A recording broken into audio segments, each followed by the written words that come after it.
اور اگر آپ کراچی میں ہیں اور نہاری نہیں کھائی تو سمجھیں کچھ نہیں کھایا۔ ویسے تو شہر میں ایک سے بڑھ کر ایک نہاری والے ہیں، مگر مغلیہ کھانے کو مغلیہ انداز میں کھانے کا مزہ ہی الگ ہے۔ رپورٹ کر رہے ہیں کراچی سے خضر اعظم۔ Karachi and Nahari, they are complementary to each other.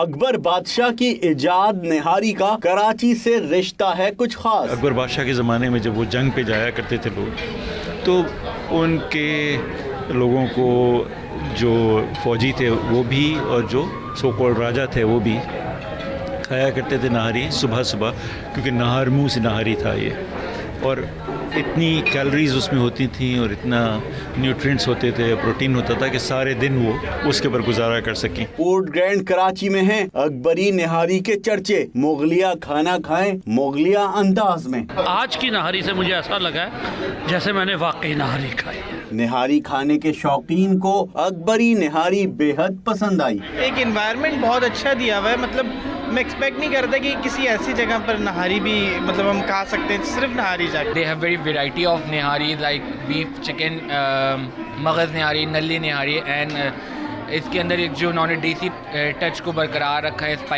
Spicy, تو بڑا اچھا لگا آ کے یہاں پہ۔ گرما گرم نہاری کے ساتھ ہلکی پھلکی موسیقی اور قہوے کا بھی انتظام ہے۔ کیمرامین عبد المبین کے ساتھ خضر اعظم، 92 نیوز کراچی۔